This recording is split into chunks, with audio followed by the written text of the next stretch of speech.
Hey RYMC, I hope you guys are doing all right. I know that the spring and this summer now is nothing like you anticipated or you intended, including CYLS not happening in its traditional form. And I just want to let you know that I'm thinking about you guys, and it is not lost on any of us that you guys were thrown some crazy curveballs along with the rest of the world, but especially you. And so I'm glad, though, that we've got a little different way to connect with you this summer and to help you along your journey as you look at what's next in your life. Thank you for the invitation that you've given me to talk to you a little bit about what does it look like to have faith as a young adult and how do you transition into that. And so I'm going to talk to you a little bit today, not very long, just about two different biblical characters that I think envelop and embrace what you guys might be going through and some tools to help you on your journey.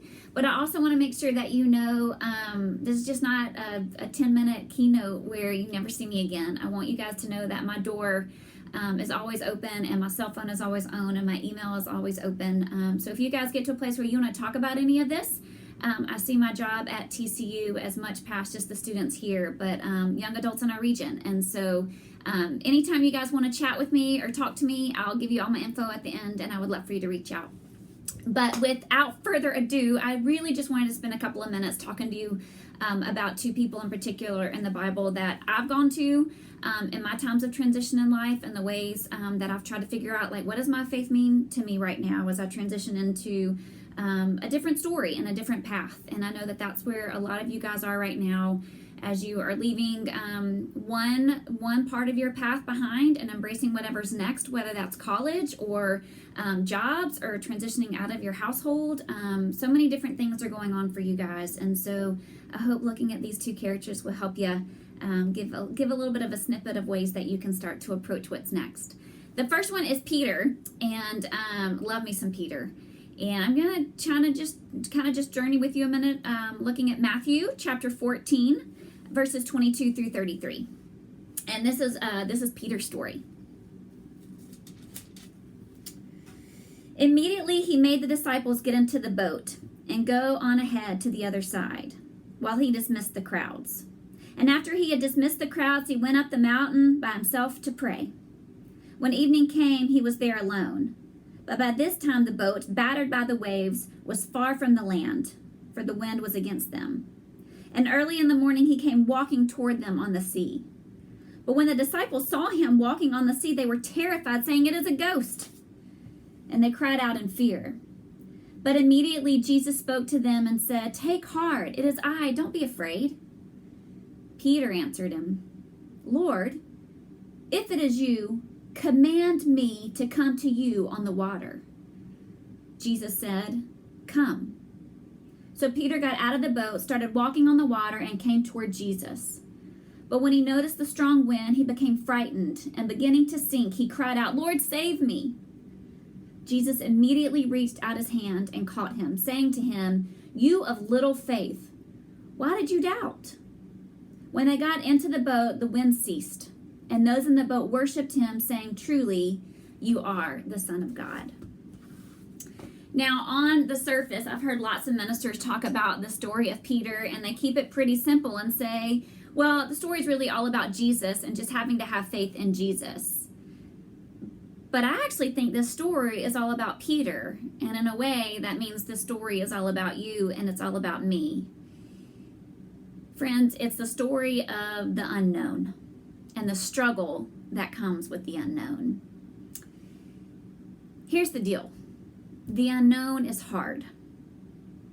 Life is full of the unknown, especially in times of transition and change. And not only is life hard, but there's always more to any story. There's always more than what we see on the surface. There's always more to who we are and what we're going through. And so this story in Matthew, I think, is digging a little deeper to get to the heart of what the story is and gives us something to stand on. Now, I see three things happening in this gospel story that I think are relevant for you guys as you prepare for your next chapter. When I look closely, too, and I start to really read through these verses, I think there are three key words that jump out at me and that keep coming back to me in my own times of transition. And the cool thing is they are all verbs. Because one thing I think we do when we transition from one phase of life to the next is active. We are doing things. We are being things. And so the fact that we can look at scripture sometimes and see verbs that our disciples and our followers of Jesus are really being active in their faith through verbs is really helpful to keep our own minds active in the ways that we can live out the scriptures. The first word that I want you to hear today is the word command. Peter says, Lord, if it is you, command me to come to you in the water. Peter is literally asking Jesus to call him out into the unknown. He is looking at Jesus saying, Lord, you command me. You tell me to come to you. He is literally saying, Jesus, call me out to the spaces and the places that I do not know, to the spaces and the places that I don't yet trust, because I see you in them, but I need you to tell me it's okay to go there. So Peter really is asking Jesus, call me out of my comfort zone. I am safe in this boat. I am with my people. I am okay right here. And yet I see you farther away. Command me to come to you. I need you to tell me it's okay to come to you into the unknown. I need you to tell me it's okay to test myself, to test my own limitations, to test what I'm capable of, to test my own faith. Because that's what this time for you guys, what's next, is going to be. Everything that you've had and everything that you've known looks a certain way. And it's comfortable. It's what you grew up with. And now you're at a place where you get to make it your own. So you get to step out of the safety of all you've known about your faith and start trusting it for yourself in ways that will blow your mind. It's going to be really exciting. Fearful. Man, Peter was afraid. There's no way y'all aren't too. But good. It's going to be good.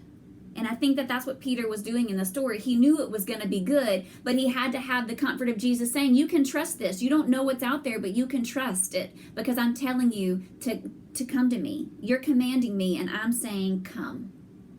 And that's the second word I want you to walk away with today. Not only do you get to command Jesus, not only do you get to say, Jesus, I need you to tell me to come to you, then you get to actually hear Jesus say, yes, then come to me.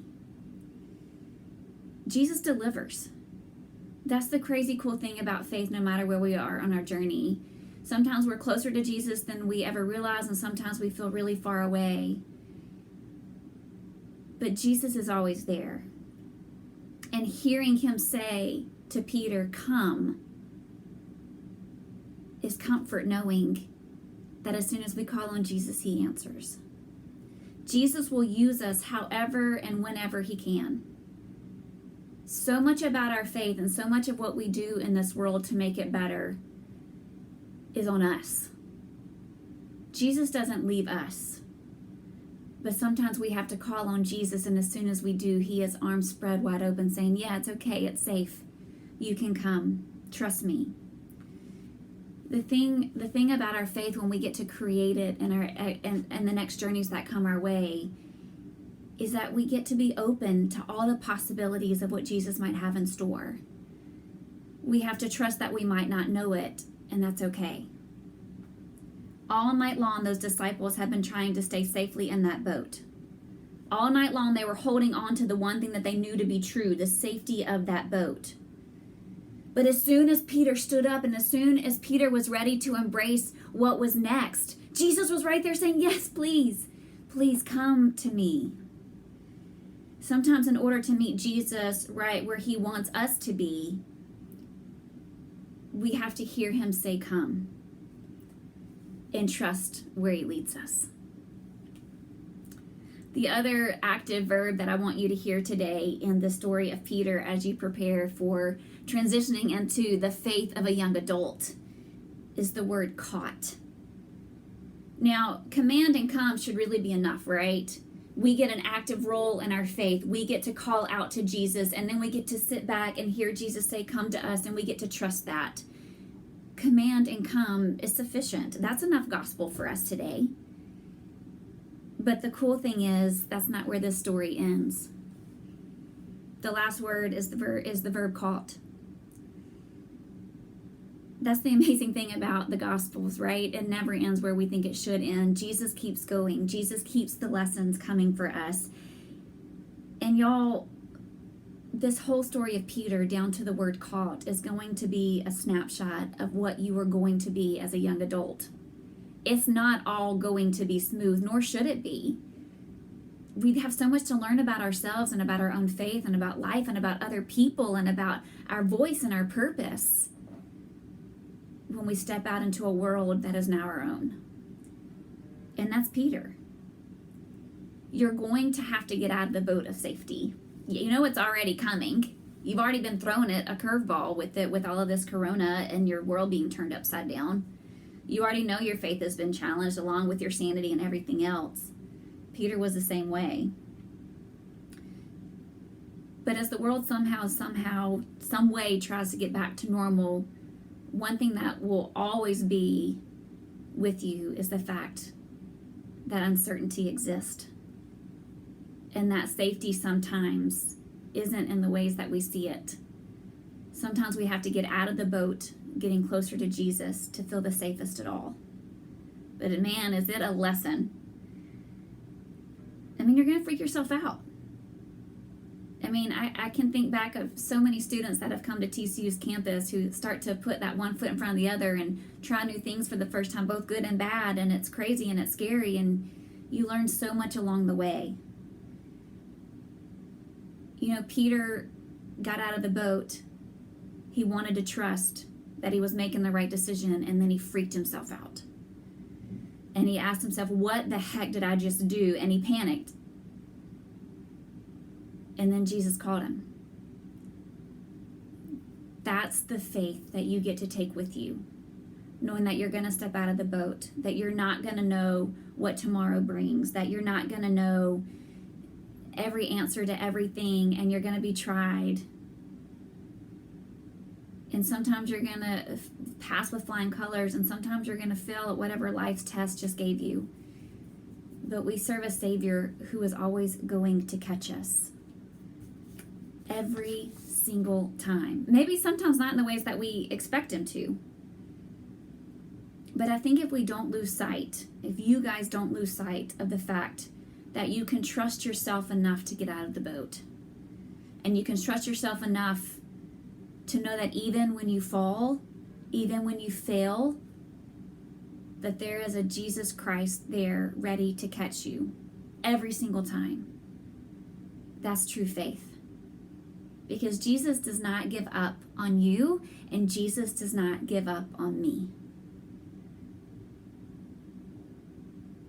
That, even at 41 years old, is something that I have to remember. He's going to catch you.